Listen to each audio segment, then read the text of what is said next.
Once more, good morning to everybody, and good morning to our new people joining us in this webinar.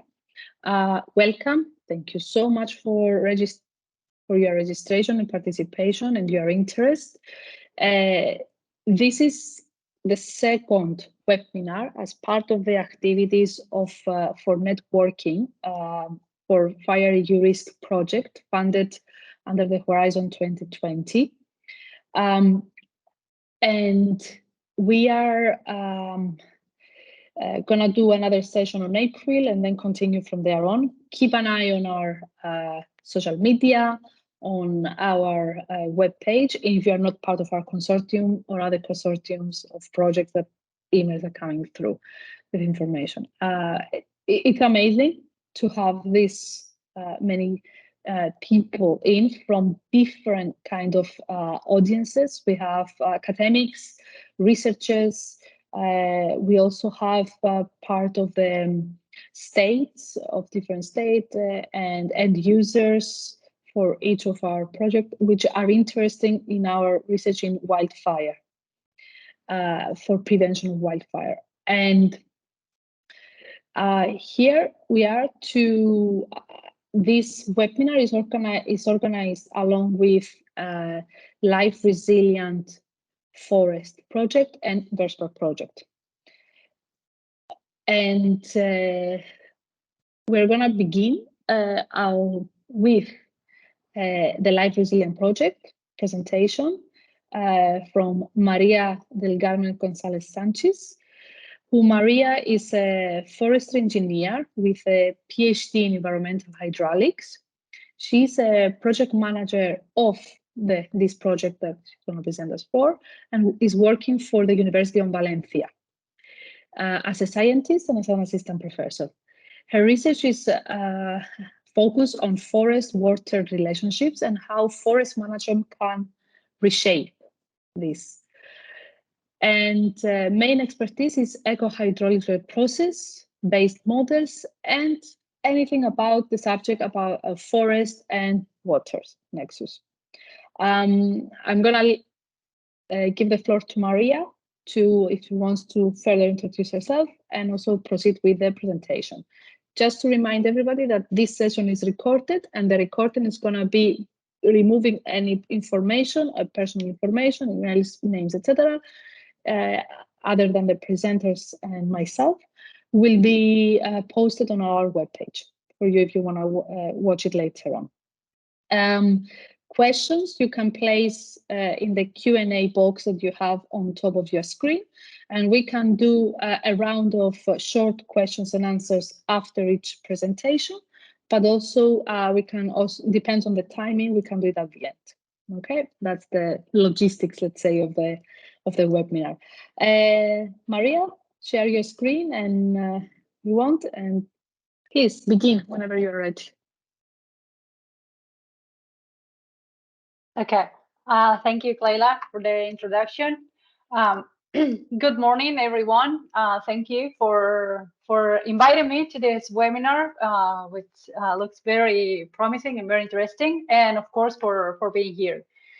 So as Clayla said, I'm the project manager of Life Resilience Forest, which the project is almost at its end. And the title of the project, or the core of the project, is Coupling Water, Fire, and Climatic Resilience with Biomass Production in Forestry to adapt the watersheds to climate change. What I'm going to talk about here today is a bit of context of forest management and ecosystem services, at least as we have worked with during the project. We have developed a DSS. So why do we think we need a DSS here, a decision support system? What's the potential of this decision support system? What is it like? And other tools to help building the inputs in order to do this forest management to increase the forest resilience.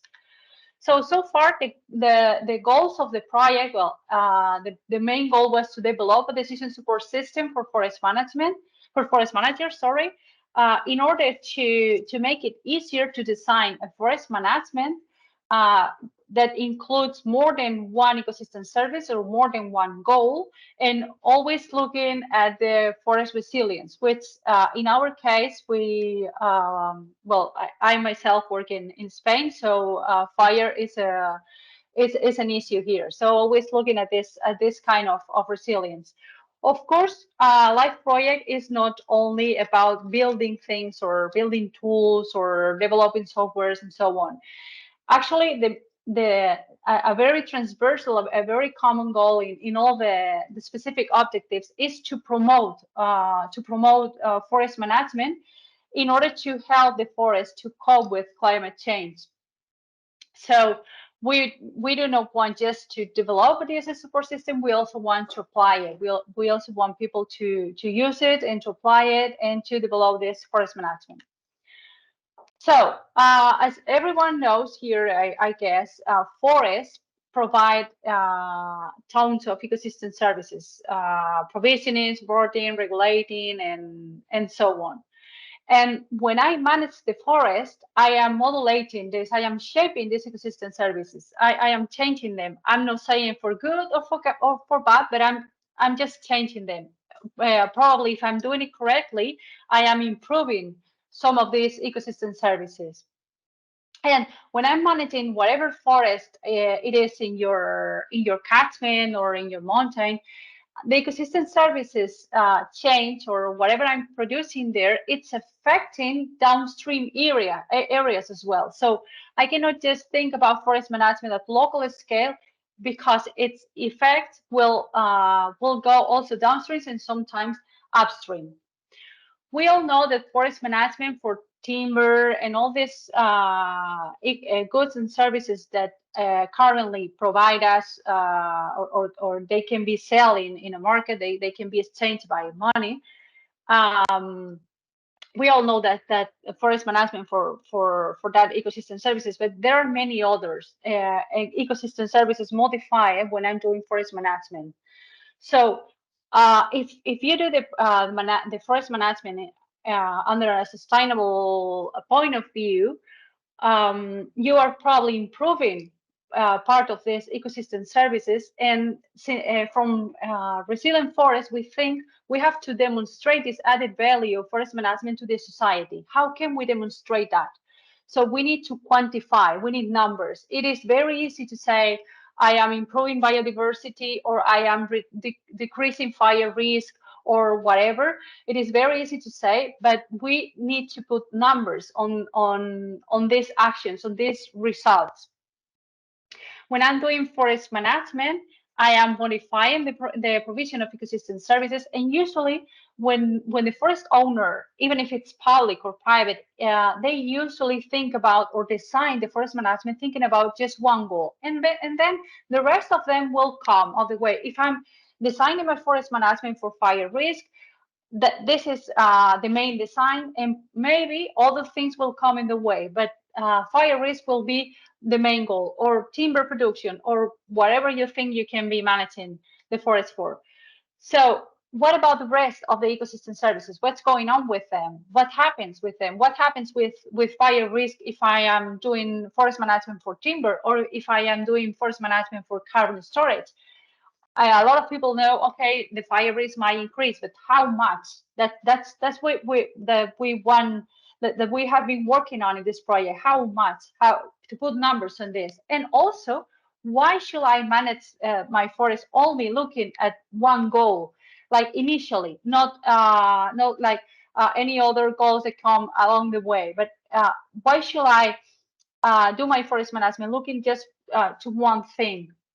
Why this question? Because sometimes in some forests, like in semi-arid area, we don't have enough water to produce wood in order to cope with management costs, and we need to look at more goals to see if we can somehow do this management cost efficiency, because otherwise the result is no management at all. So here is where we think we need a decision support system in order to help us to work with more than one goal at the same time, and also to quantify what's going on with the rest of them. So far, we say we need to quantify, and also we need to be able to do multi-objective forest management, like looking at biomass, for instance, like production in a broad sense of the word, water, fire risk, carbon sequestration, of course, climatic resilience, structural biodiversity, and other ecosystem services that can also be quantified. So the potential of the DSS tool we have designed is, on the one hand, it can quantify this ecosystem services provisioning with and without forest management. And also I can plan and design management scheme to optimize certain ecosystem services at the same time. And when we are talking about forest management in this DSS tool, what are we talking about here? So this tool can answer the typical 4 questions when you are dealing with forest management. How much, how intense should be my forest management? Where should I apply it? Because sometimes we don't have enough money to manage the whole forest, but we just have money for manage part of this forest. How is the timeline? I mean, when should I do the next one and the next one and the next one management, and how this next management should they be? And how should I do my management? Should I go for the big trees? Should I go for the small trees, for the species A or the species B? So this tool can quantify this ecosystem services in both protective and productive forest, can design a forest management scheme at any spatial scale, from plot or from a forest stand to a whole catchment. So since it can work from a landscape point of view, I mean, using a landscape scale or a catchment scale, it is very useful for planning and management. Of course, for water resource planning as management, because whatever you do in your forest, it will affect at your water resources downstream. So with this tool or with this project, we also wanted to tell to water managers, okay, the water management shouldn't start in the river or in the dam. It should start upwards. Whatever you do in your forest is going to affect how much water you are going to manage so far. And of course, for carbon farming schemes and adapting forests to climate change. This tool works at any spatial scale. It can combine up to 5 ecosystem services at the same time. It is true that working with 5 at the same time becomes a little bit complicated. So we advise to combine just 4 of them. But the rest of the ecosystem services, all the ones I mentioned, they are always quantified. So even if you don't play with this ecosystem service in your design, the DSS tool will always quantify the rest of them. And also, these ecosystem services can also be subdivided into different processes. For instance, water. Water is a very, very big word.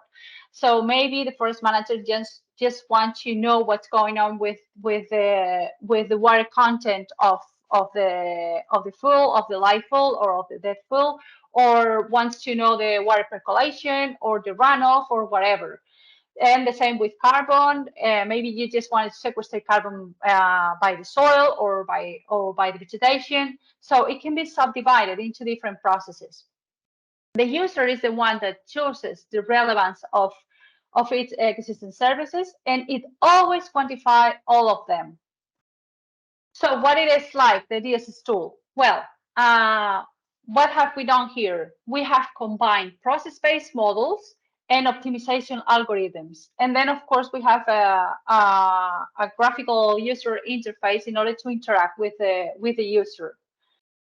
So the simulation, the DSS tool starts simulating, then the results go to optimization, calculates the metrics, the ecosystem services, the optimization, evaluate these metrics, and proposes a management plan.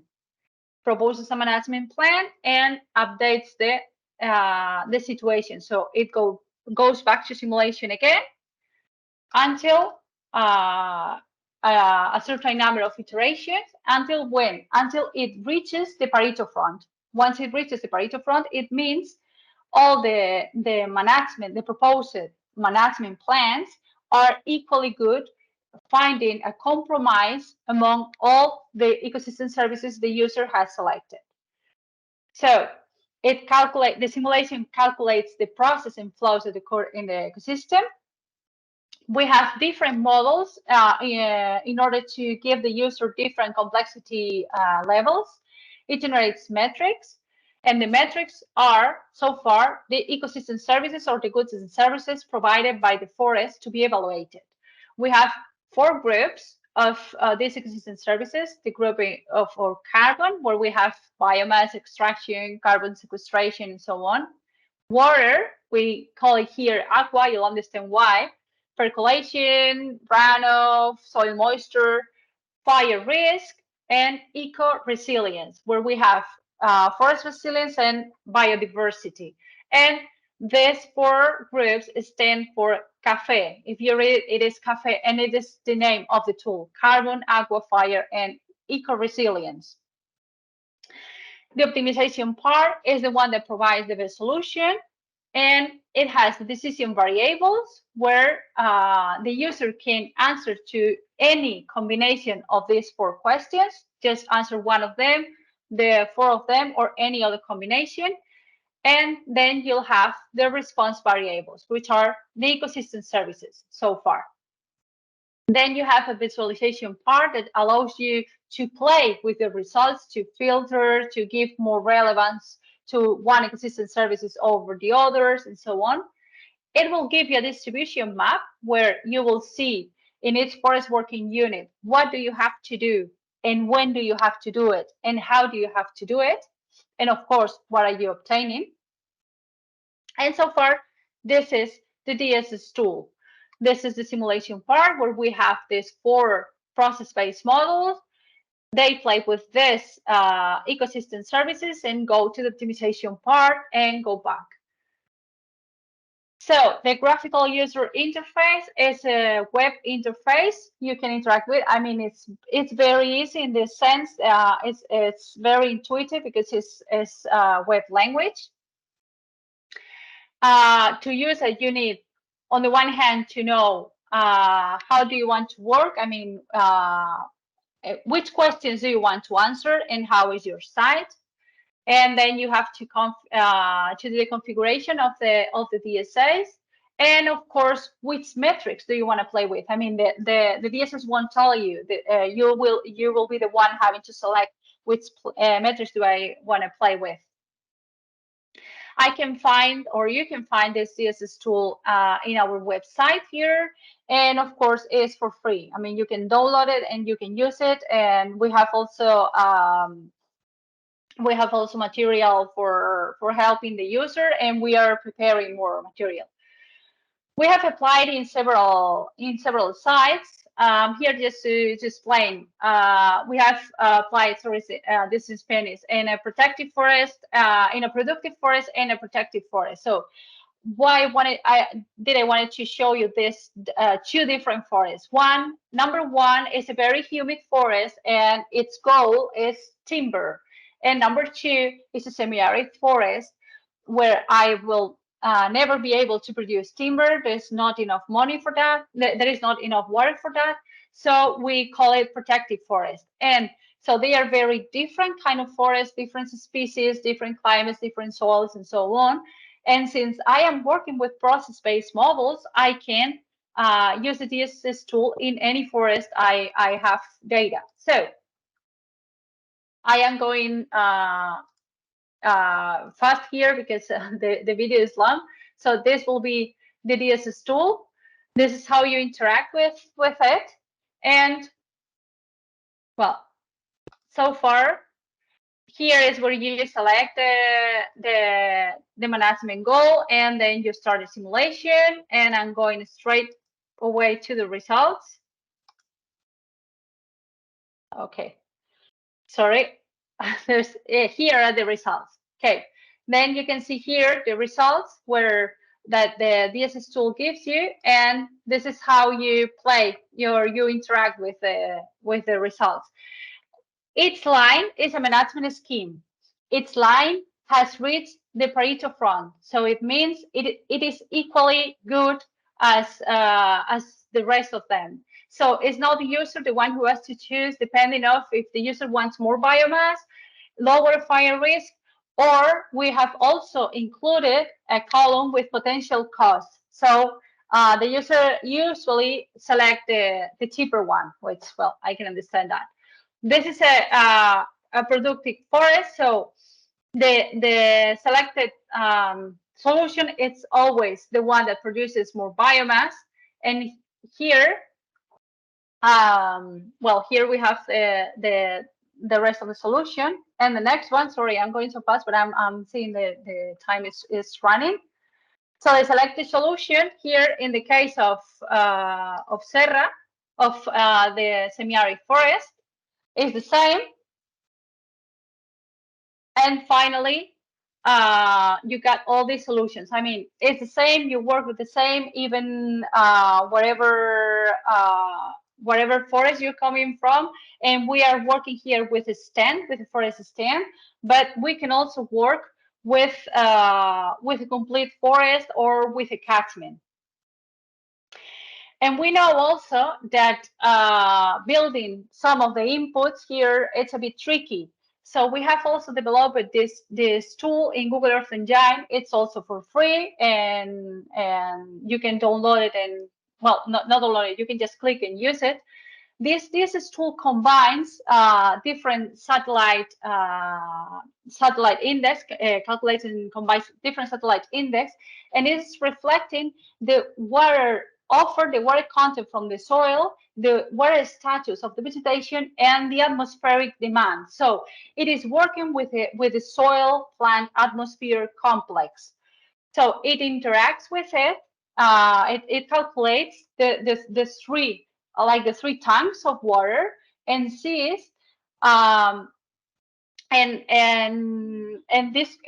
divides your area into different level of dryness. So what can I use it for in this DSS tool? In order to identify homogeneous region to create some of the inputs for the DSS tool. And we also use it here in order to, after a fire event, to design the restoration, to design in which area should we plant what. I mean, and also this tool has been tested in the field. We have tested using an afforestation of 12 years old now, and we have detected that the places with or the regions with higher mortality were the ones that this tool said it was we had higher dryness,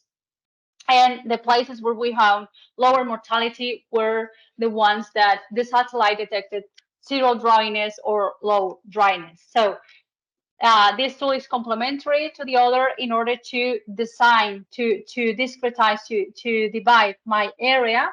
And also, if I am doing forest management, in case of thinning, instead of thinning, I'm planting, which it's also possible with our DSS tool. I can see where to plant what species or where will it be better. You can use this tool. Here is the QR code, and it is totally free and very, very easy to use. So I'm sorry if I spoke too fast. Thank you. Thank you, Maria. Thank you so much. Wow. Very, very interesting work, and the availability also of the application. It's okay. We are good with time, so don't worry. We have like for each presenter around half an hour presentation, and then we can go to the questions. Are there? Okay, there are questions. Okay, so I'm gonna leave I'm gonna read the questions. The first is from Alex. Very interesting. How is the effect on fire risk assessed in the model? Yeah. Shall I answer now? Yeah. Okay. Yeah. Yes, The fire risk. let's go one by one. Yeah. Sorry. Yeah.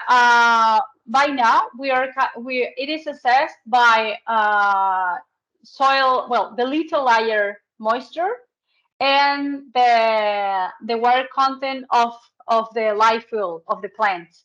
So we do like a relationship between of them, and then we categorize it, and we see if it's well, the lower content, the higher is a fire risk. The thing is, we didn't want to use any FYU index and this kind of weather index because they are not as sensible as we needed it to be to forest management. So we are working straight away with the forest and with the dead fuel moisture content, which in our case is just, let me tell you, is just the little layer.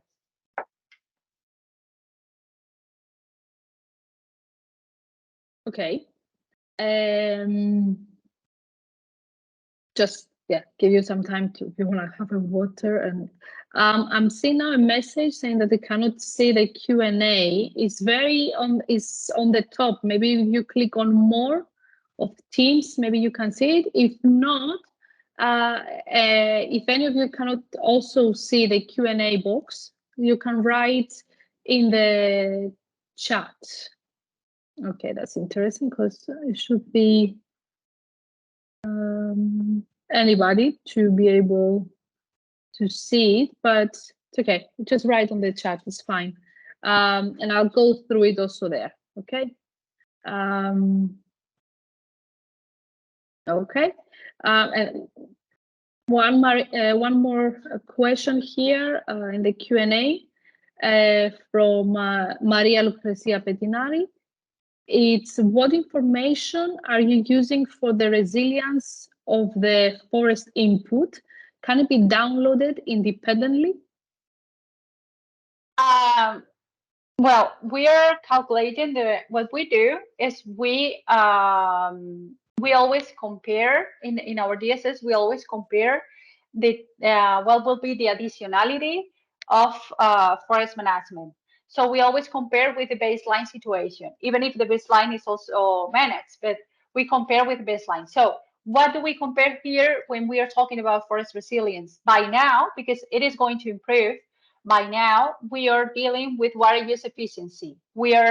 Since it is a process-based model, we can see the relationship between transpiration, between water use, and carbon production. So we've seen when you do forest management in a certain way, you improve this relationship. So that's how we do it. And you cannot download it individually because, I mean, you have to run the DSS tool or you have to run the models, and then you can have this result. But it is not something you do separately.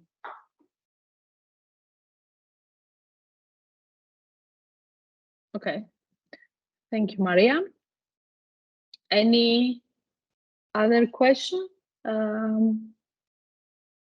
Again, if you cannot see the Q&A box for any reason, I don't understand why, but it might be an issue of the browser, might be an issue of the platform, you never know. Please write your questions in the dialog box, and I can go through and read here. Okay, we don't have any question yet. Let me see. Okay. I cannot see any further questions. Again, use this chat room if you want. We can move forward to the next presentation, and then at the end, I'm gonna open again the floor. We have one now.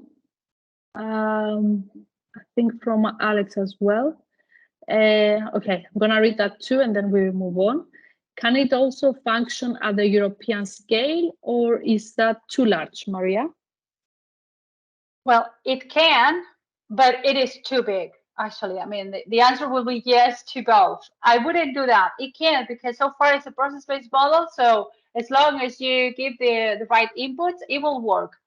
But it is too big. We are now going, for instance, to apply it in Zambia, in Africa, in a big region, and we had to split the region into sub-regions, because otherwise it becomes kind of unbearable. But it can. I wouldn't advise that.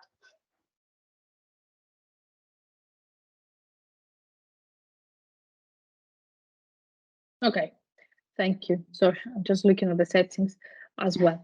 Okay, again, we are gonna open the floor again for questions later on. And it's just later, if you're gonna ask something coming back to the first presentation by Maria, write also for which project or the name of the presenter you are asking the question for, okay? To be easier for the managing the Q&A. Thank you, Maria, so much for this interesting presentation and your time. Really amazing work, and hopefully will benefit our forest in general, not only the ones under the research. More focus on them. Okay, let's move to our next presenter, which let me just ask them. It's gonna be Miguel, the first presentation. Yes. Or Luis, Miguel. Okay, so the next two presentations actually we have with us today is for the VESPRA project, which is its full name is Vulnerable Elements in Spain and Portugal and Risk Assessment. Our first presenter will be is Miguel Almeida, who has done his PhD in the University of Coimbra in mechanical engineering in specialty of wildfires. He's a researcher at ADAI, who is also the coordinator of FirEUrisk, the ADAI institution, and since 2003, where he has participated in several engineering and research projects. Three of them actually. Miguel is in all the projects.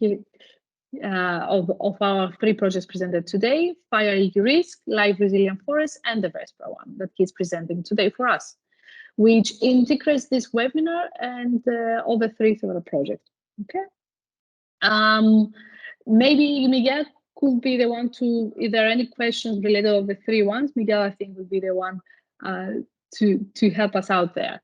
And our second, just to keep the flow going, our second presenter for VESPRA is Luis Torres. Luis has a degree in astrophysics and a master's degree in meteorology and climatology from the Complutense University of Madrid. He has been a researcher at Mediogrid since 2004, and through that, he's participating in several engineering and research projects, as well as in the development of early warning systems for natural hazards. Again, as well, Luis is participating in both FirEUrisk and VESPRA projects as we're presenting today. Okay, let's move on with the presentations. Miguel, can you share your screen? Yes.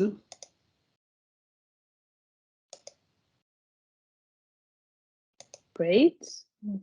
Okay. Can you see in the presentation mode or in the presenter mode? It's confirm. Yes. It's the right mode. It's a presentation mode. It's the right mode. It's the presentation mode. Okay. Okay. Thank you. Thank you, Miguel. You can. Good to go. Go ahead. Okay. So good morning, everybody. So as Clelia told, in this presentation of the VESPRA project, will be divided in two parts. So the first part of the general approach that we followed in VESPRA will be presented by me, and then my colleague Luis Torres will present the VESPRA tool that we have developed. I will start by giving some basic information on the VESPRA project. Then I will develop the approach that we followed, and then I will give some brief application example of our approach. The VESPRA project started on the 1st of January 2021 and will end at the end of this month. It was co-funded by the European Commission's DJ ECO project program, and has 6 partners: the Meteogrid, that is the coordinator of the project, ADAI, to which I belong, then the University of Aveiro and the Polytechnic University of Catalonia, and 2 potential end users of the VESPRA results, that is the SIMBB, which is the international intermunicipal community of Beira Baixa in Portugal, and the InfoX from the Spanish autonomous region of Extremadura. In this image, you can see the area of Beira Baixa on green and the Spanish Extremadura, which both are the pilot area of VESPRA. This project has its main objective to improve the management of the hazard events based on the mapping of vulnerable elements to the hazards that are focused in the project, that are not only the fire hazard, but also the nuclear accidents, industrial accidents, and also the extreme weather events.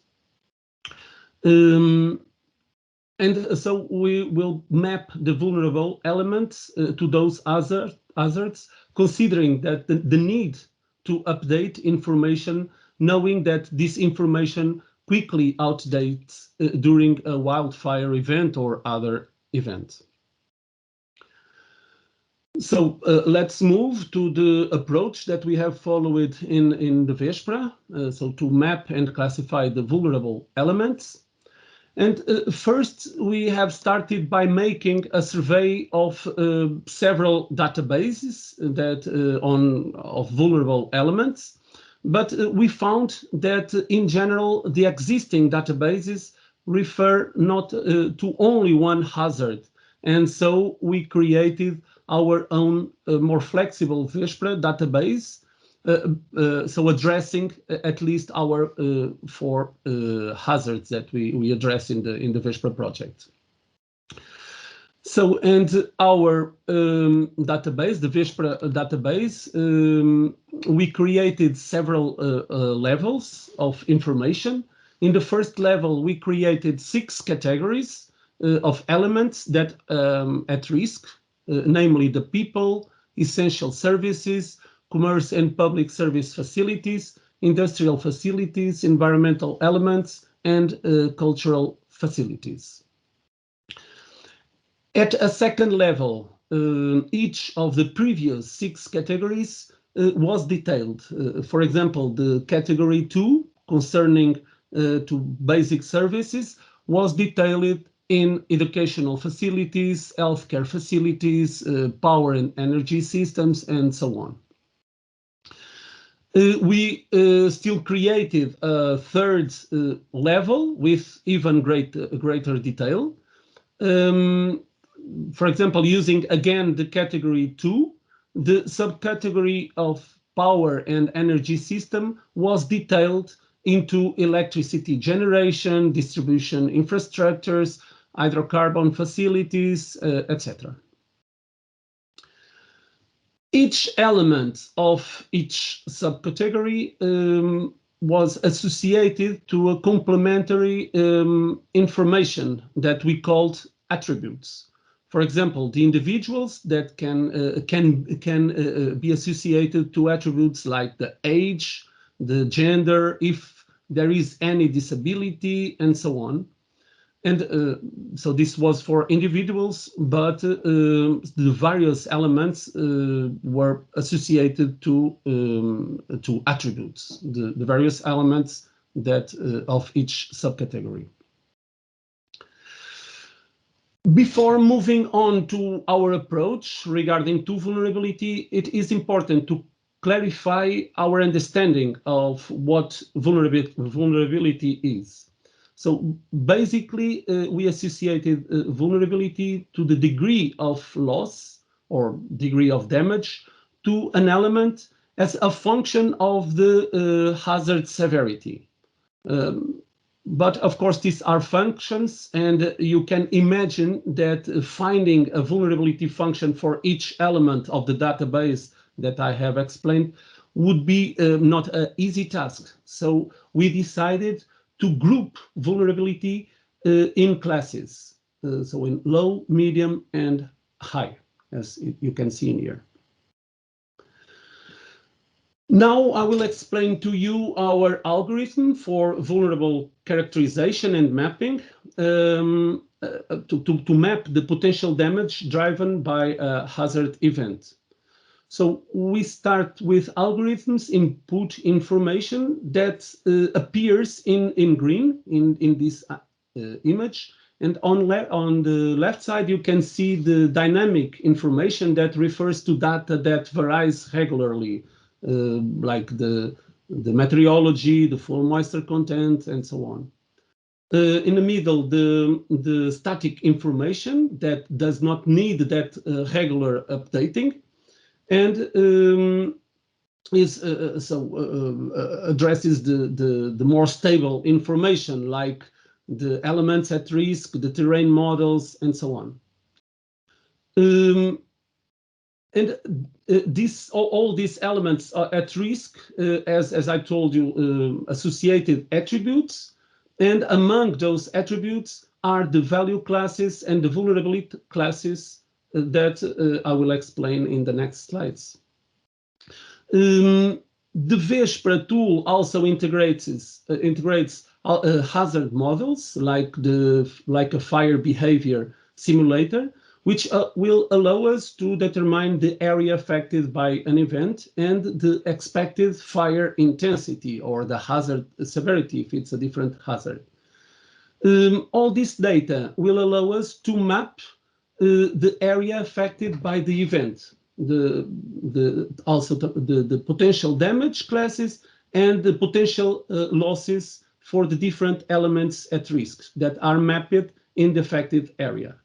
This will allow us to understand which areas need more intervention. And so I will now explain how we determine the value classes. So to determine it, we considered four partial value classes. So the economic, the ecologic, the cultural, and the social value classes. All together will allow us to determine the combined value class. But starting by the economic value, so it refers to the value that the element has. So if the value is between 0 and 100 euros, so we assigned a low economic value.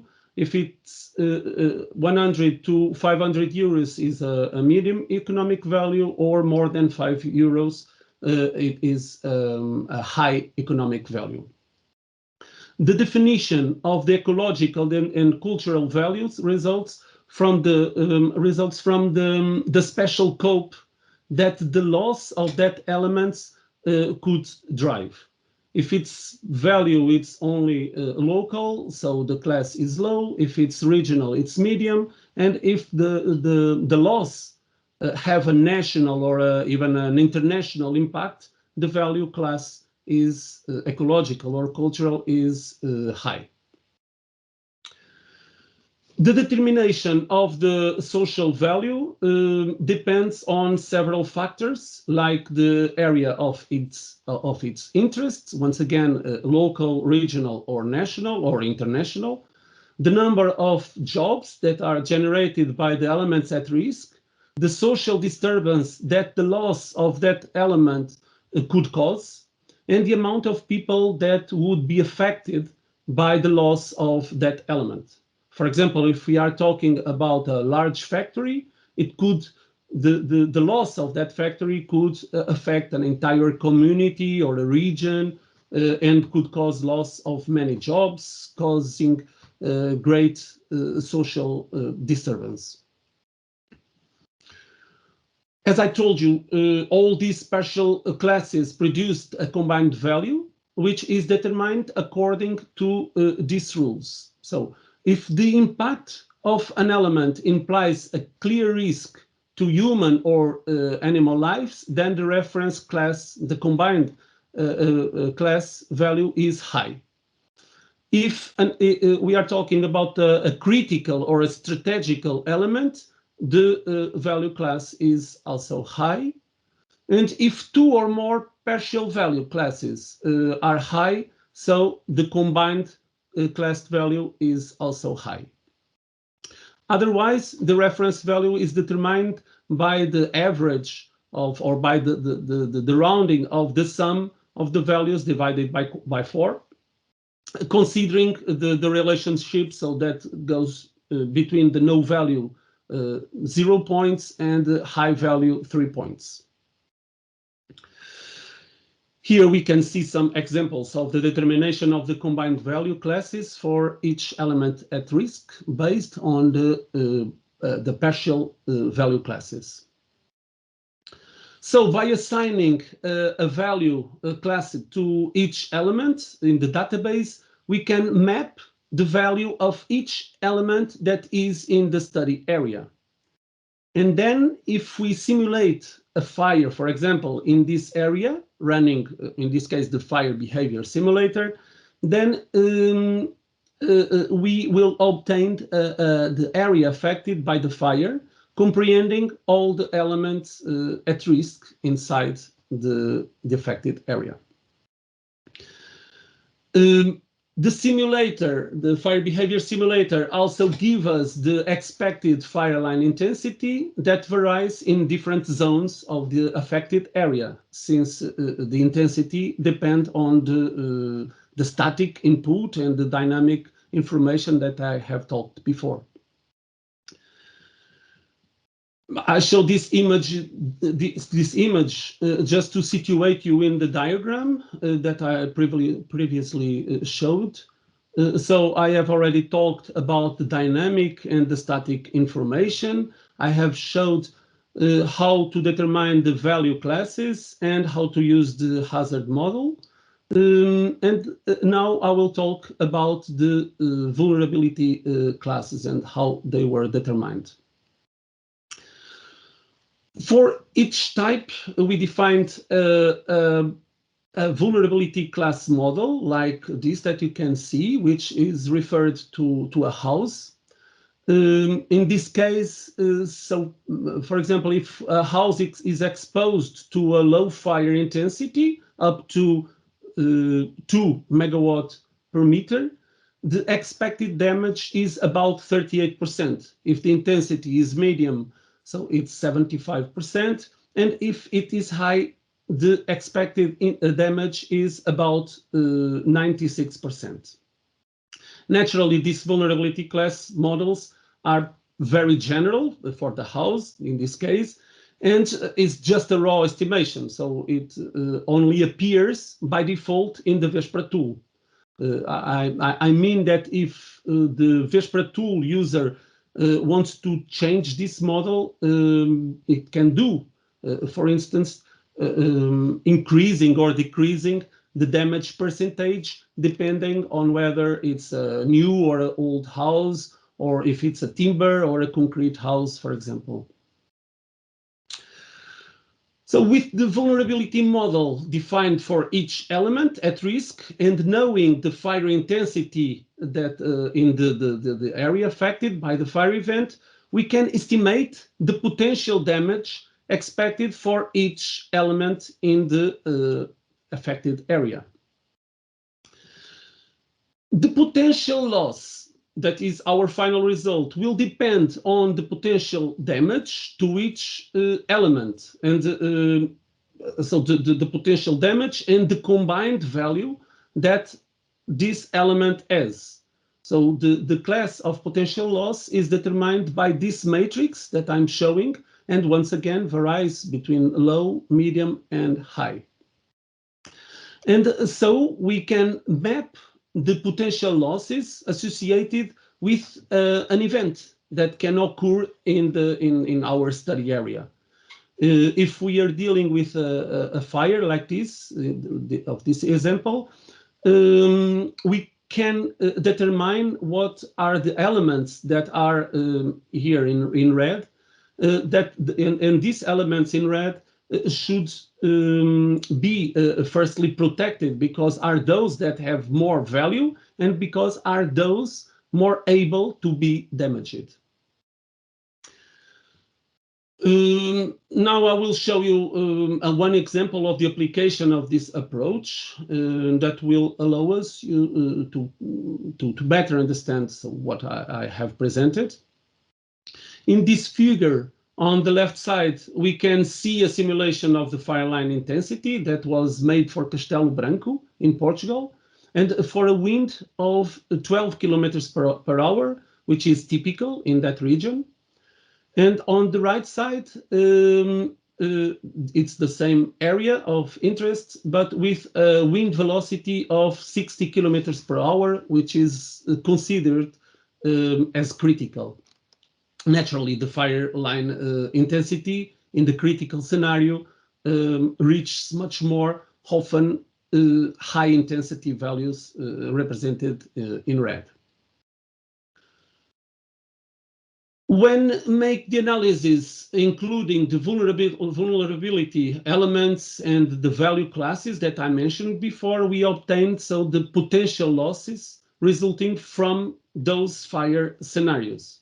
So in these maps, we can see where the critical situations are, and so where the priority interventions are needed or should be made.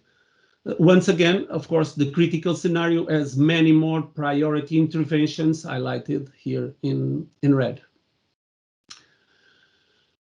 And so that's all from my part. So I just explained the general approach. Now my colleague, Luís Torres, will talk about the VESPRA tool. Thank you very much. Luís.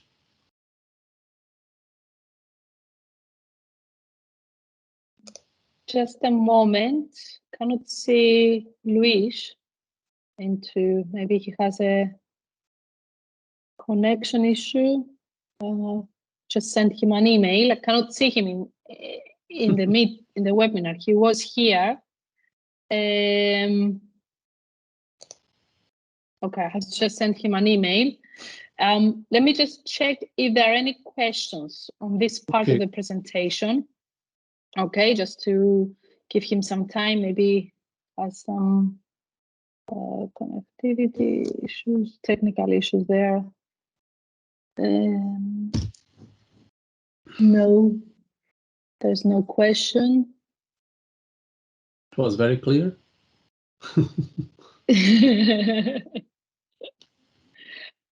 I did like the example. I'm gonna be honest. Okay. Anybody, any question? Just give me a second, please, to connect, to check.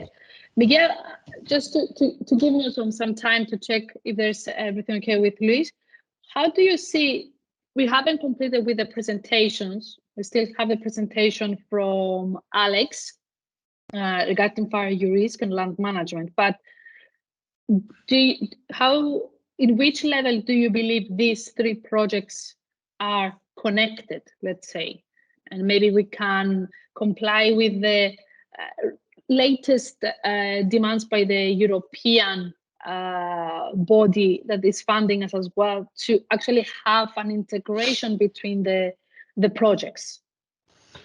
I would say that The resilient forest and the VESPRA are very complementary in the sense that in the resilient forest we address more the natural heritage, so the forests, the resilient forest, and in VESPRA we are talking we address more the vulnerable elements. Of course, we are also talking about forest, but mostly everybody thinks more in terms of buildings and constructions, infrastructures, and things like that. So they are very complementary in that sense, because so with both we can address the natural and man-made elements. Of course, when we think on the FirEUrisk addressed everything, because it's like an umbrella of all these projects. And I would say that the FirEUrisk could somehow use, and we are doing these things that so pick up what is interesting in each of these projects and so on, and then to gather and merge all these results and all these outputs from the projects. Great. Thank you. We have Luis with us. That worked. Hola, Luis. Hi, everybody. I'm sorry. Hola, I lost the connection, the internet connection, so I couldn't. But I'm back here, so if it's still time, I can make the presentation. Just in time. Yes, please. Yeah, Okay. Just in time. Just I made Miguel speak a bit more, actually, to get some time. Technical issues are always there. Let's go through Luis' presentation, and I'm gonna come back to the questions in a bit. Okay, everybody, keep the questions coming. Let's keep the discussion coming. It's part of all this process of a webinar and share experience and knowledge. Luis, go ahead whenever you're ready. Okay, I think you two should be able right now to see my presentation. It's yeah, now it's in presentation mode. Yeah, now yes. Okay, so good morning, everybody. Nice to meet you all. My name is Luis Torres, and I'm going to present the results achieved in VESPRA. Just let me start. Remember the objectives. One of the main needs in emergencies is to be able to effectively access up-to-date information that is readily available due to the fact that cartography becomes quickly updated because the appearance of new vulnerable elements and the modification of the recorded ones. And secondly, we need a common language and share information to facilitate field operation between entities, even in the same country, but more so when we are dealing with two different countries. So the key objective has been to achieve a transboundary platform, and the direct beneficiaries of this platform will be the civil protection authorities of Portugal and Spain, but also the inhabitants of the intervention area will benefit of the results of the project, because of the risk reduction and the better information about the emergencies that can occur in this area. The main outputs of the projects are the specification of a catalog of typology of vulnerable elements to be shared among the different civil protection and emergency response entities. The implementation of a GIS platform for the collection of and management of these elements. The final integration of this information together with vulnerability functions for the generation of a decision-making tool that can be used in a transnational emergency response.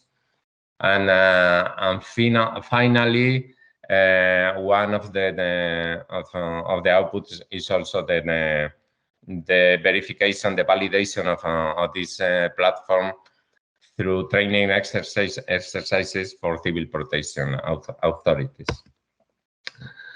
Well, the classification of vulnerable elements identifies is based on the typology of the United Nations Office for Disaster Risk Reduction, and are the main 6 typologies that has already been mentioned Miguel. We have divided the main functionality of the platform into different tools. The gathering tool that allows to upload the catalog and preload the vulnerable data, and then it allows also the edition of this data in order to maintain the data always updated. And then the second one is the decision-making tool that profit for the dynamic information and the static information. The dynamic information is information about meteorological forecast or data that are changing every day. The static information is more related with model terrain or land use or other information that is also stored in the project, and together with the vulnerable elements allows us to establish which can be the possible area affected and potential damage through different hazard models that are used into the platform. As I have said before, that the platform is very used to use, because we deal with people that are not used to this kind of platform. So we have tried to make the addition and modification of the vulnerable elements quite easy. As you can see here, oh, I don't know why.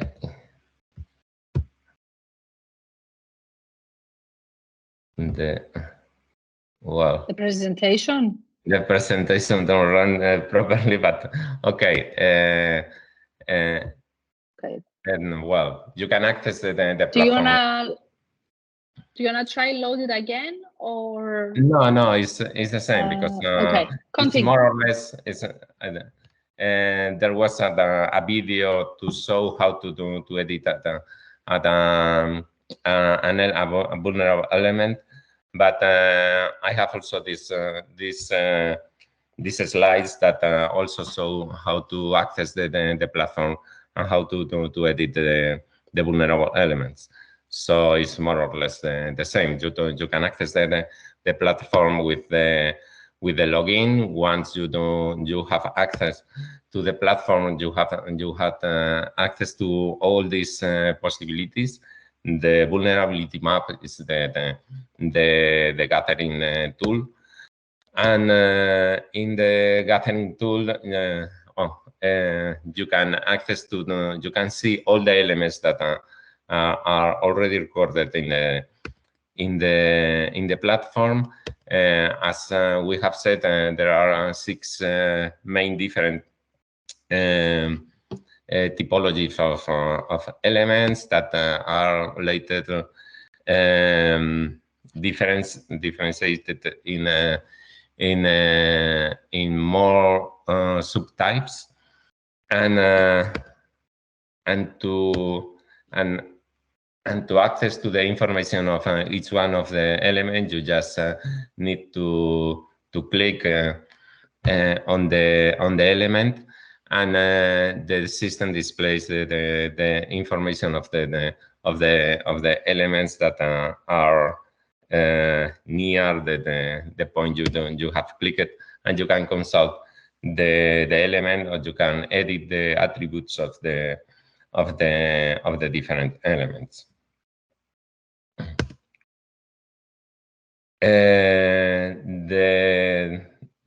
Well, we have talking about the gathering tool. The dynamic tool allows you to see the information about the forecast the meteorological forecast, and here you can also consult which are going to be the different values of the different variables in every moment along the next hours. You have this information available so as to can run so as to know how the meteorology can affect the event that is developing in a certain moment. And you can also have the information information more related with planning, that is how are the different risk variables going to develop also along the time. Here we have quite a different risk indexes related with in this case with forest fires, but also with other hazards in the system. And the decision-making tool that allows you to make a simulation of different hazards, how the hazard is going to evolve during the event, how depending on the forecast made, and also allows you to share different information between the operation entities that are working in field. So you have here the listing of advices that has been recorded for by the people in working in the emergency. So they all have the same information, and you can see here, well, how two hazards maybe also be in one single simulation. We have here a simulation of a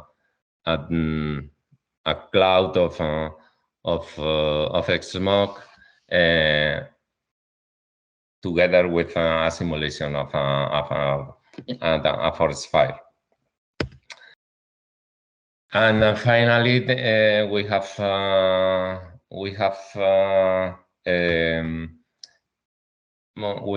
made that rehearsals of the platform in order to verify that the platform is useful. We have made it in the border between Spain and Portugal on January, and from the main conclusions of the exercise, was that it was so clear that there is a need for a platform that brings together vulnerability information for both countries. In this sense, it was very useful for the firefighting resource to have at their disposal updated, contrasted, and quickly accessible data to better manage the emergency. In the case of forest fire, this is that was the main emergency in the study area, and that is the emergency that is more common in summer. It has been assessed that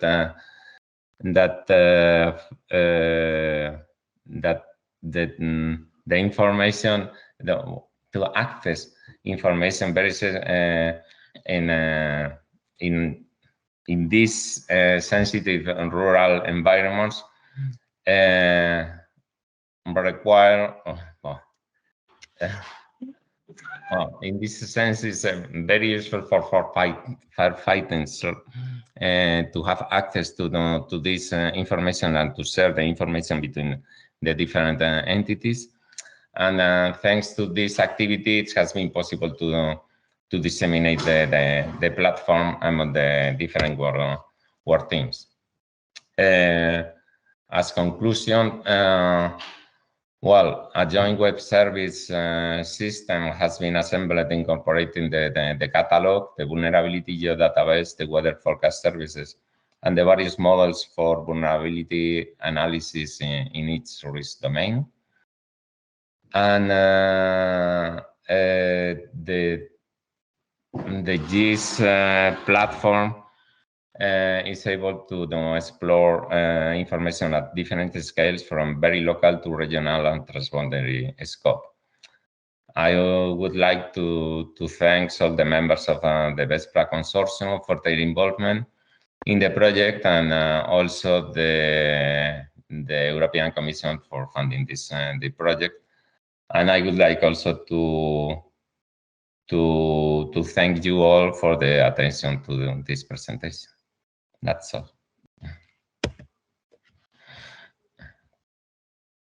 Thank you, Luis. Thank you so much for your presentation and your time on preparing and being here with us, as well as Miguel, Maria, and Alexandra.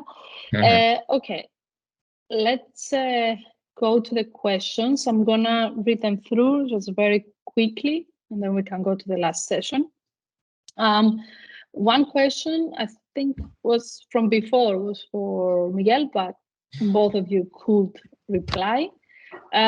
From Gabriel Mateus: could the type of trees and vegetation that exist in that area identify a greater risk compared to other areas of the country?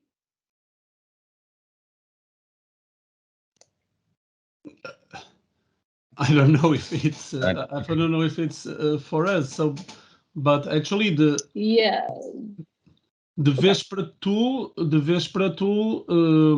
so deals with all the elements that are, even if it's a relevant forest or not. So it's independent on the vegetation.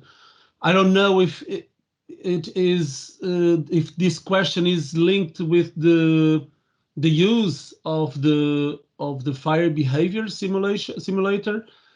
If so, it will be the full models that provide us if that vegetation is more dangerous or not. So if the fire will be more intense or not. I actually did not understand very well this question in the context of VESPRA. So I don't know if my answer was the correct one. But okay, Gabriel, if you're hearing us, can you please write maybe a clarification, or if you were intended to this question to somebody else? Okay, and then I will move on to some other questions until maybe we have a clarification. So from Pedro Sanchez: is there any document deliverable from VESPRA? I can see at the website, it will be an open access application. Luis, this is for you. Yes, and there are some documents, of course, related with describing the functionality, and also the which has been the methodology we have used to develop the platform. There are also some documents describing how the training has been developed, and but I'm afraid that right now these documents are not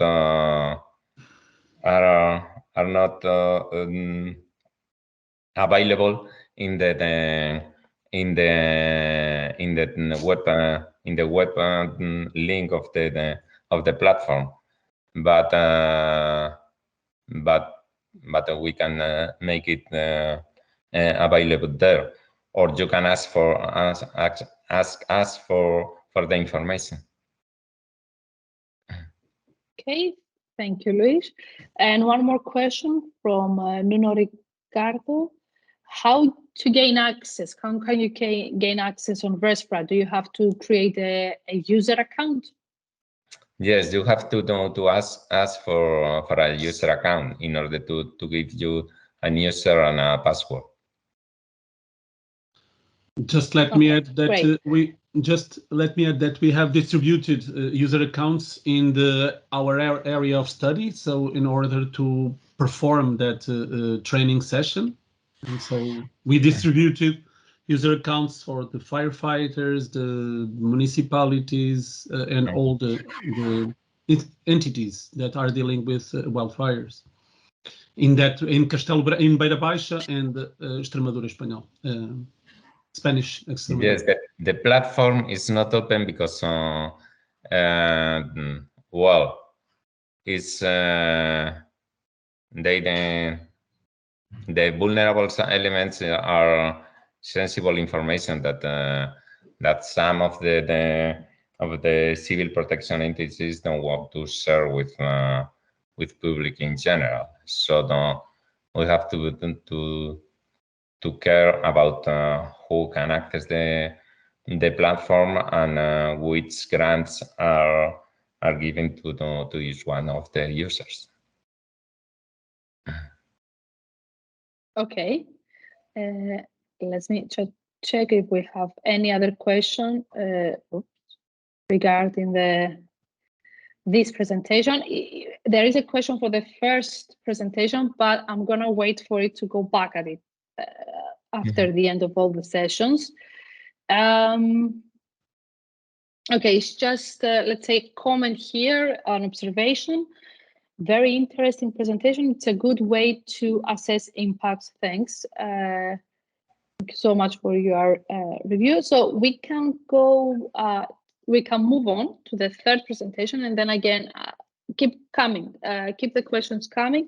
Please, if it's not related to the latest of the presentations, like the third one we're gonna go now, write for which one you're addressing it, so it can make easier the flow of the discussion.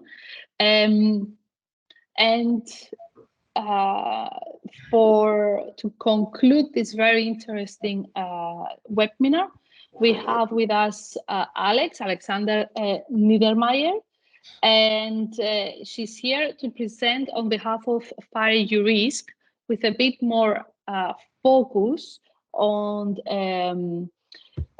the presentation with addressing fire risk through launch management, exploring opportunities and trades-off in Europe through spatial analysis and land use modeling. FirEUrisk is a quite large project. We have a lot of parallel research going now in development, and actually they are parallel, but at the same time, one is depending on the other one. And finally, we have 5 pilot sites and 2 demonstration areas in order to apply all this and see how all the research can be worked. And in order to lead, which the main result is to actually develop a holistic and risk-wise strategy for the European wildfire management. And this, again, is just one part. Through the other webinar sessions that are going to follow in the near future, we're going to be presenting different research outputs from different work packages we have. Going towards also showing the implementation, but later on the pilot side and the demonstration areas. So Alex is currently pursuing her PhD in environmental geography from the Institute for Environmental Studies at Vrije University of Amsterdam, and is funded by the EU Horizon project, the FirEUrisk. Her current research looks at the opportunities and trade-off of the land management strategies, such as grazing, prescribed burn, and mechanical removal in order to mitigate the wildfire risk in Europe in current and future scenarios using spatial analysis and land use modeling. She brings on the ground her policy experience in international forest management and climate change mitigation from her previous works, which were in Central Africa portfolio for the US Forest Service International Programs Office, in Cambodia and DRC portfolios for Tetra Tech R&D, and as an agribusiness extension agent with the US Peace Corps program in Mali and Burkina Faso. Alex, the floor is yours, and you can begin your presentation, and if you want to say anything further about your experience and your previous work. Okay, thank you. Hi, everyone. Good afternoon. Thanks a lot for inviting me to present on my PhD research. I am still in an early phase of my PhD, so this work is unfortunately not yet published. It's in preparation, but hopefully in the coming months, there will be a paper available that I can share with you. So yeah, I'm going to talk to you a bit about my first paper, which is looking at ways to use land management for fire risk reduction. And I'm doing that through spatial analysis and land use modeling. Here we go. So to kind of frame the discussion, I have this question here: what's the relationship between land cover and fire hazard? So the other presentations have also talked a lot about this today. And I have this table here from a paper from 2011 that looks at different drivers of increasing fire hazard and the effect on landscape patterns and how that affects fire hazard. And so this is really at the heart of the research that I'm doing. So what you see here is when you have a decrease of something like farming activities, which we see a lot in Europe because of land abandonment and agricultural abandonment. The resulting landscape pattern is an increase in forest and increase in shrublands, which in general increases fire hazard. So kind of the main principle of my research is having even age stands of the same species that are packed closely together are in general going to lead to greater fire hazard. So the idea is that if we want to decrease fire hazard, we have to break up this homogeneity of fuels and some of the connectivity. So what do we know about changing the layout of fuels? What can we do to manage fuels? So in Europe, there's already a lot of traditional ways that this is done.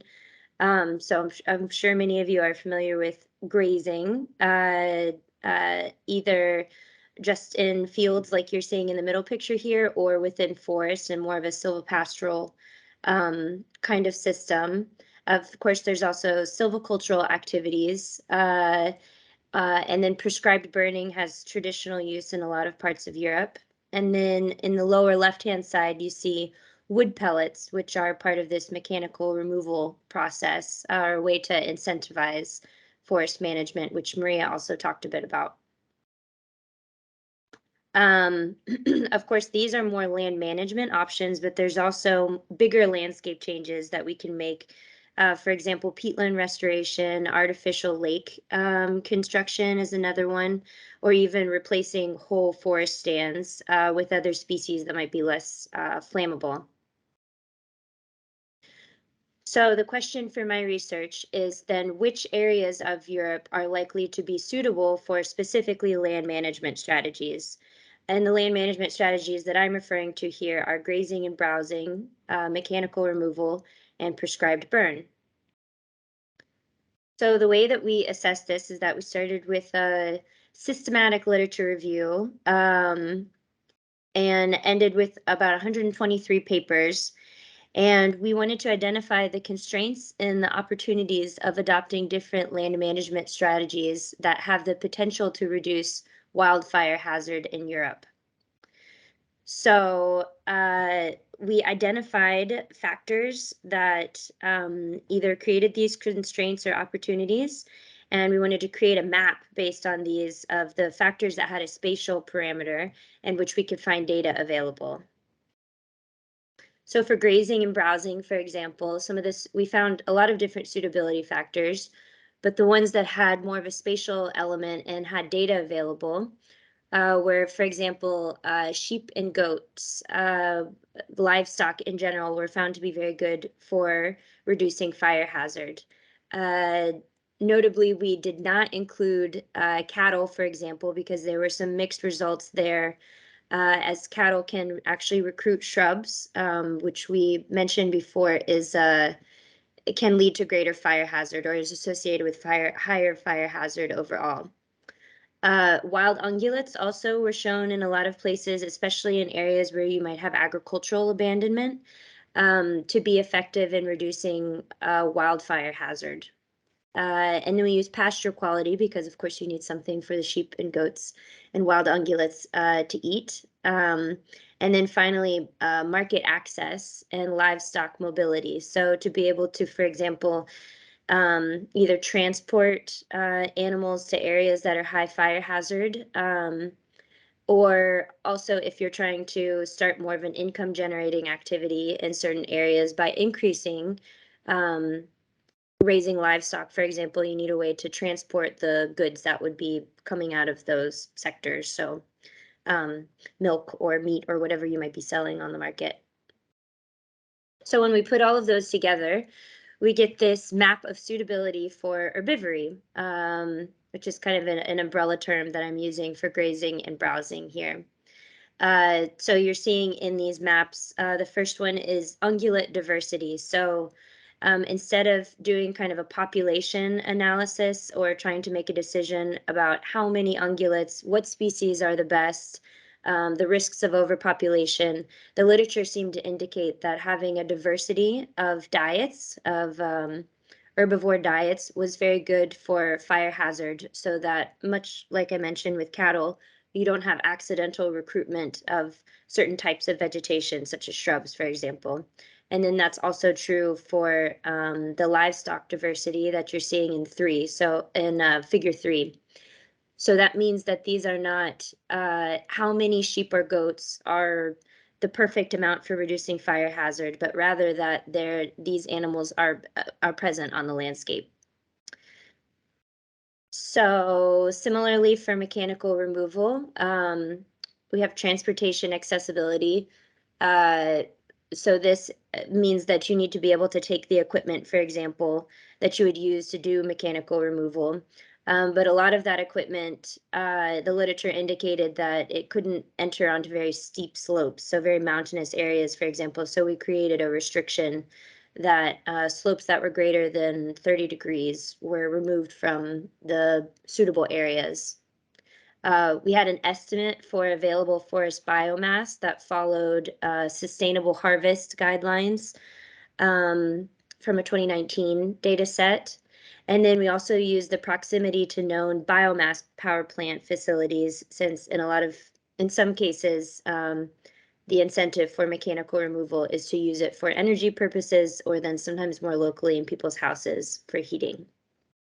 So when we put those together, we get this map of mechanical removal, and you can see the steep slope limitation kicked out a lot of areas that are in red and orange here.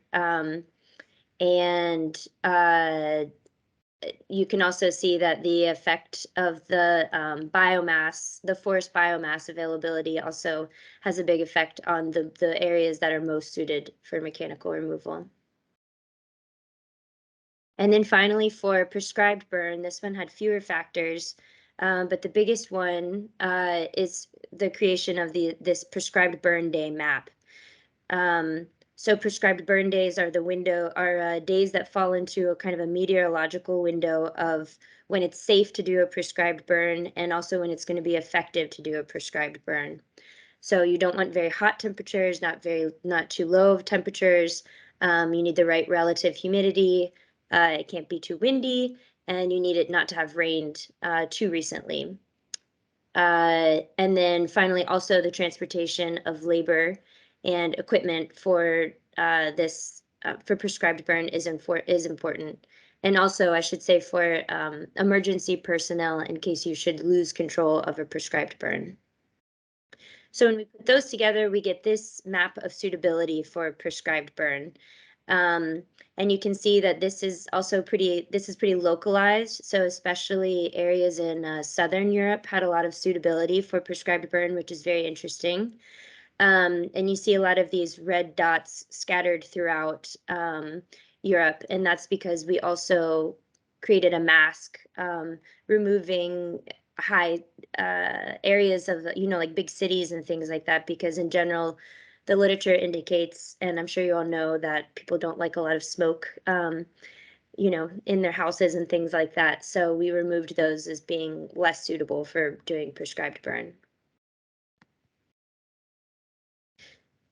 Okay, so now we know where the suitability of these different land management strategies is, but how about prioritizing it by areas of high fire hazard? So where are the fuels that we should target?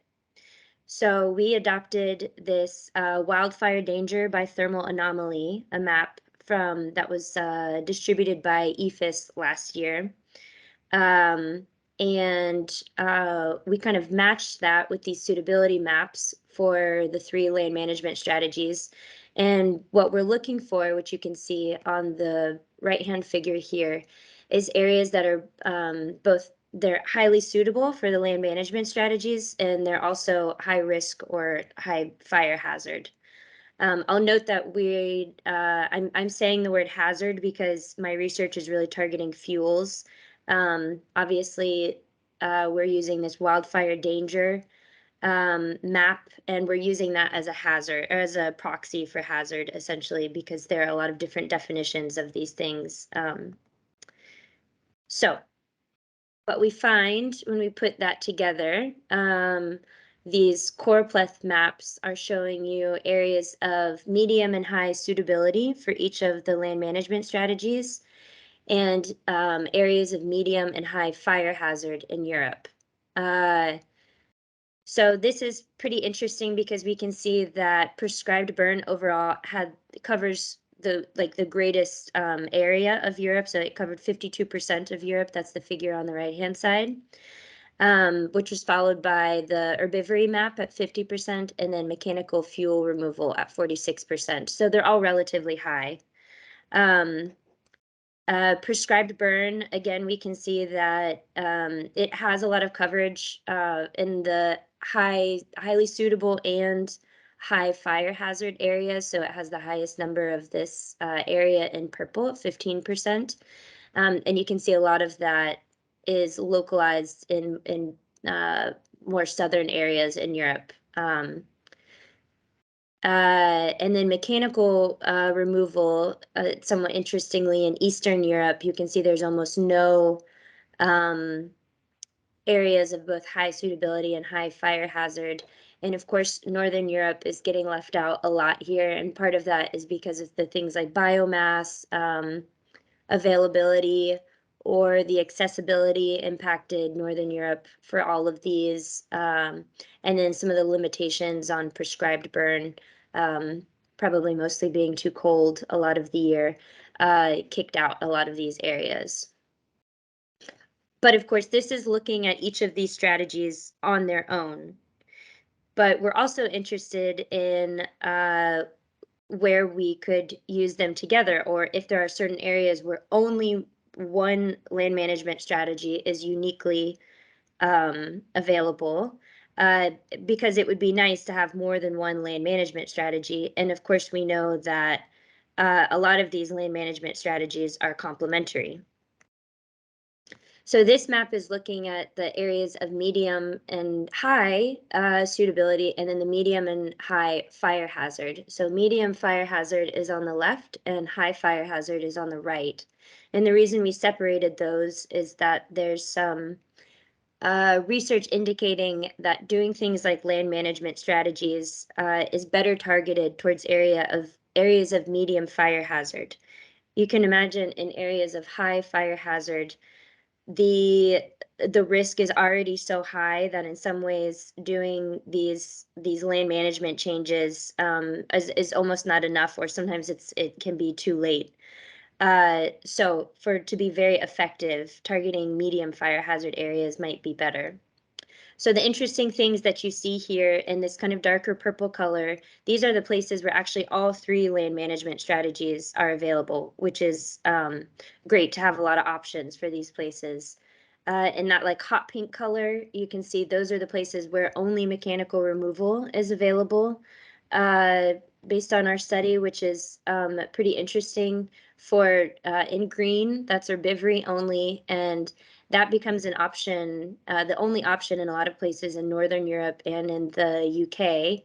And then finally, I think probably one of the more interesting findings of this is that in southeastern Europe, so especially in like the southern part of Italy and in Greece, we see that prescribed burn is actually the only option that we found available in these areas, which is, since prescribed burn is actually illegal, to my knowledge, in this part of the world, I think it's an interesting policy recommendation to examine that, as there's not actually a lot of other land management strategies available there. Try to move a little quicker through this part. I think I'm getting a little short on time. But just to give you an idea about what we're thinking about managing future fire hazard, or what can we do with these land management strategies to decrease our future fire risks. We're also doing some land use modeling using this model called Clumondo. And I use the game Settlers of Catan to explain this to people if you're familiar with it.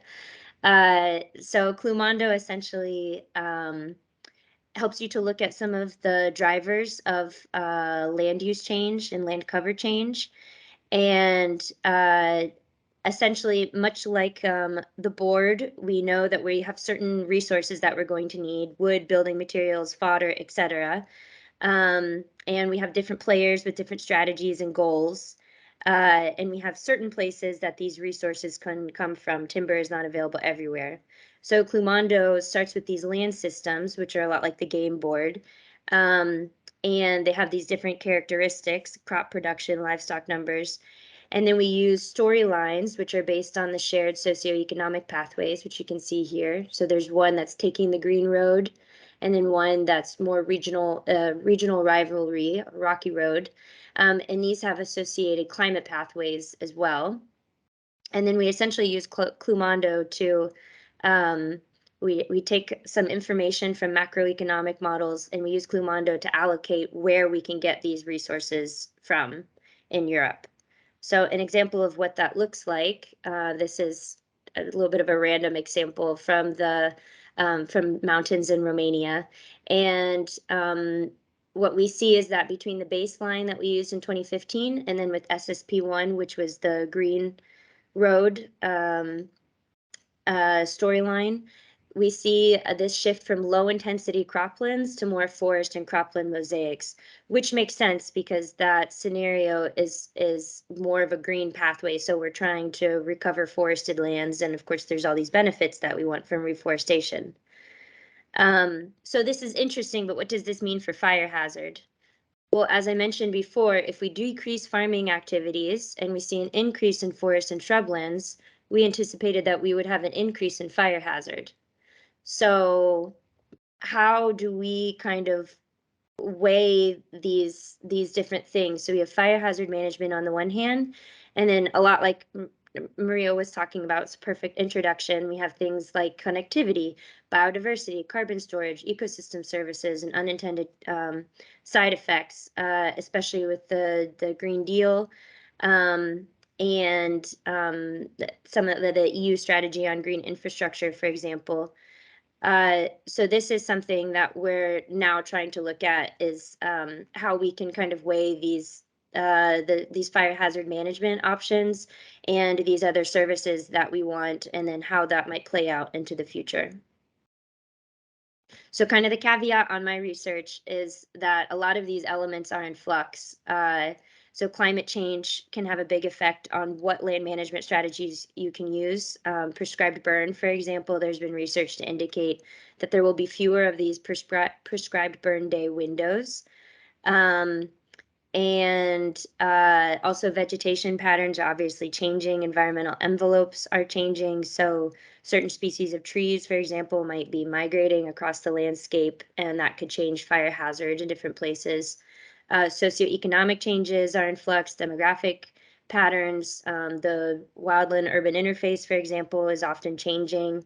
In Europe, there's still also a lot of the fire paradox paradigm. So people want to completely have, no fire at all, completely suppress fire, which then kind of has a counterintuitive effect for some people, that then you have more fuels on the landscape and greater risk of fire, which is why I also put Smokey Bear here from my home country, the US. If you're not familiar with his story, this is how the US kind of changed their fire paradox ideas.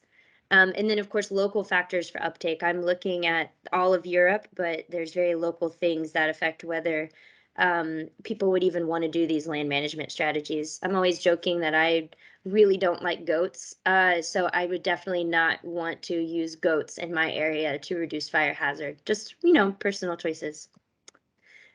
So I'll summarize here that essentially with the research that I've done so far, we mapped the suitability of these land management strategies to address fire hazard in Europe. And some of the big takeaways were that Southern Europe was very suitable for prescribed burn. But a lot of the rest of Europe had suitability for a lot of different land management strategies, which is good news. But these local context details, the way the incentive structures are set up, these kind of shifting baselines with climate change, and the trade-offs for things like ecosystem services have to be considered for these to be successful, but also to avoid actually doing more harm than good. But the results are useful as a basis for thinking about policy and how you want to prioritize your resources. And so I'll stop there with this kind of summary graphic and take any questions you might have. Thank you, Alex. Thank you so much. This is very interesting. Always coming presentation from you, also during our meetings. It's really, for me, actually, and I think if there are with us some colleagues or first responders from Cyprus and Greece, they might agree with me. It's very interesting how prescribed burning has been demonstrated by your research that is the most suitable strategy to be followed in Greece, let's say, and I would say maybe also Cyprus if it was in that data, and maybe also all the neighbor countries around with the more or less the same vegetation system and fuel, vegetation system and the weather conditions.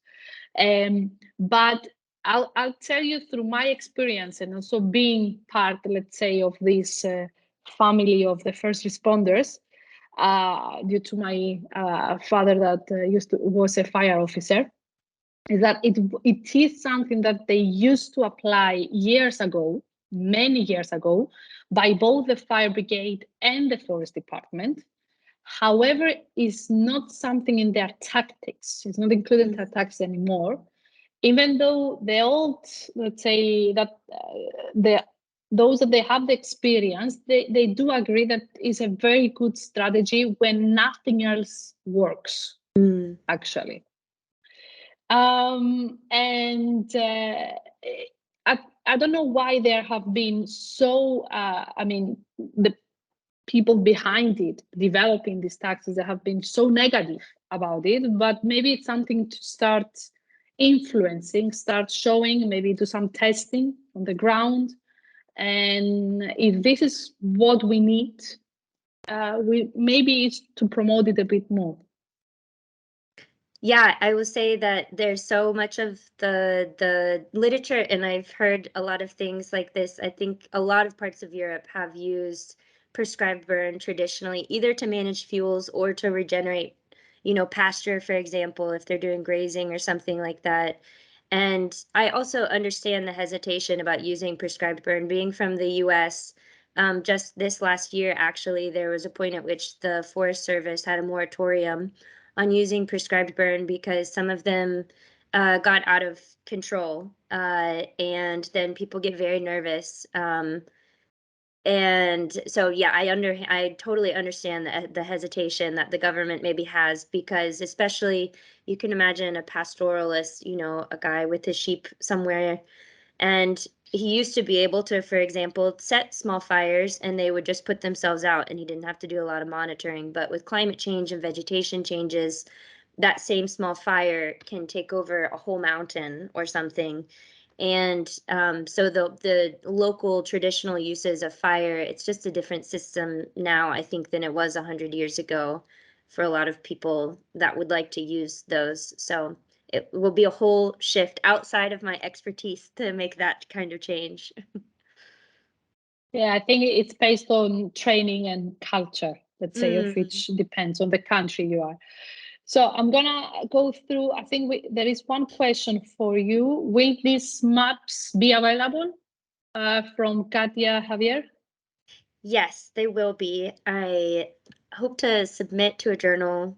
It's going to be this week. I have my fingers crossed. But then the deliverable for the project will be available. It should be available in August. So keep checking back on the FirEUrisk website, and it'll be available there. Okay, great. One question from Pedro Sanchez. It's regarding prescribed burning. Have you thought to include the reluctance of not using fire as a tool, both from people and FR services, as a cultural factor that limits the potential area of scope? But fire as a concept is a very limiting cultural factor nowadays. Yeah, I think that's kind of the discussion we had, right? And I'll just I'll leave it on I'll leave the slide on Smokey Bear because I think it's a really interesting story for Europe, for Europeans to look at, because the US also had this very fire suppression kind of narrative, never using prescribed burn. And then we had horrible fires, this just crazy fuel buildup across the landscape. And Smokey Bear went from being the symbol of never light a fire, always put out your fires, and kind of like grew up as the fire paradigm changed in the US, to have more of now the US has a very like multiple use, uses a lot of prescribed burn, but is still actually kind of digging out from that backlog of how much fuel built up on the landscape, just in like the last 150 years. So Europe, of course, has a different history with it because there's been so much more traditional use, I think, of fire, but it is yeah, I'm not a cultural expert or behavior change expert. And of course, Europe is so diverse that it will, I'm sure, take a lot of different strategies to help people be more open to maybe bringing prescribed burn back into their management strategies. I think if I understood his question right, I hope I did. And there is a question, says a comment, firstly, all this study makes total sense. That's great to hear that. We don't normally get it as researchers. Or is it available, or it's gonna be available in roster, vector, or WFS? So if the question is for me, the future land use scenarios, those are available through the FirEUrisk site. And these maps of the different land management strategies will be available in the coming months. So not published yet. Already said. Yeah. Great. I have one. I have questions for let's say to begin again, especially for presentation one. So may I ask all the presenters to open turn on their cameras? That would be great. Just give me a second. Also. Okay. Now, any other questions? Just we have like 10 minutes. I'm gonna just keep it on for 10 minutes more because we started late. And I had one question here. Just a second.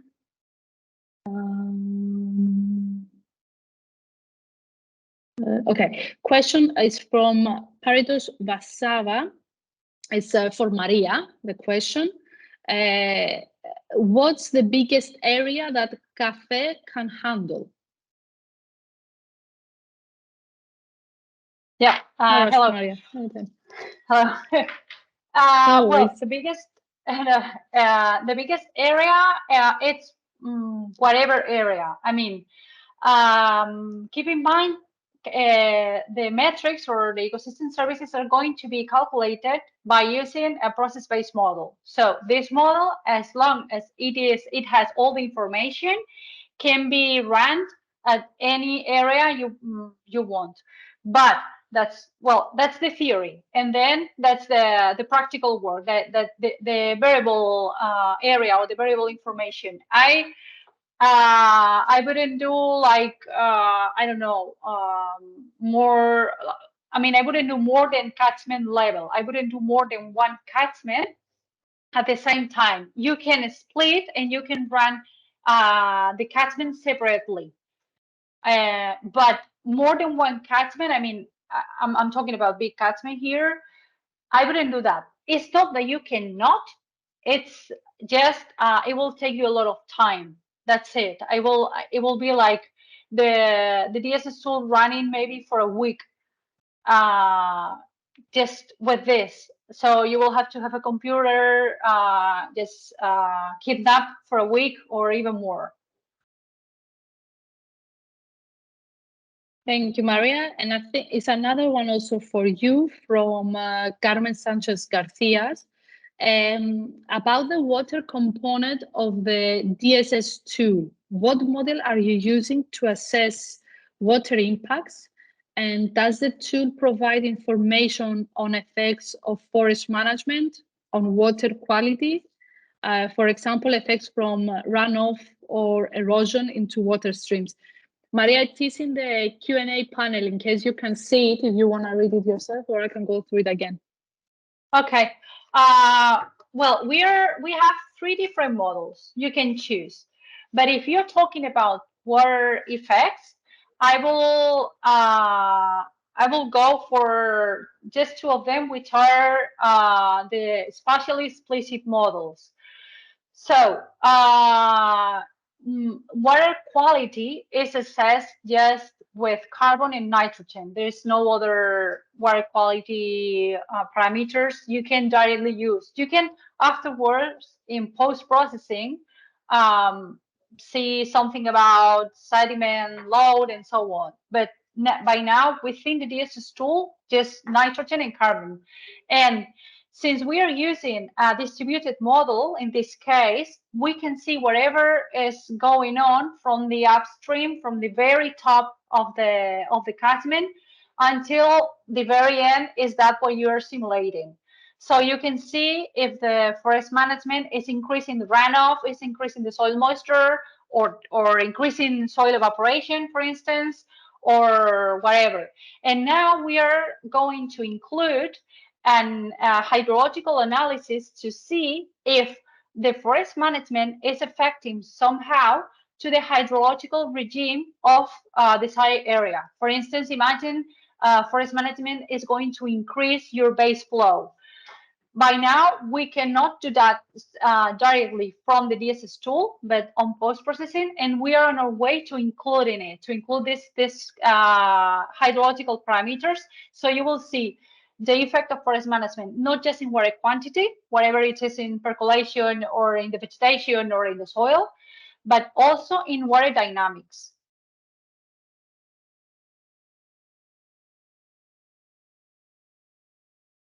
Great. Thank you, Maria.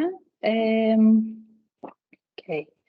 I don't know, you can see the chat, but I have to transfer this, and it's absolutely honored to have you all here. And they all say thank you about the presentations and very, very interesting.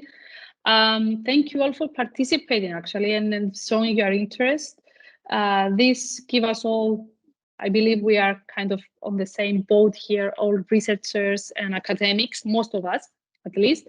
It's good to see that all our research, our work, our efforts are actually appreciated out there. And any feedback, any comment, it helps us out to develop more our work.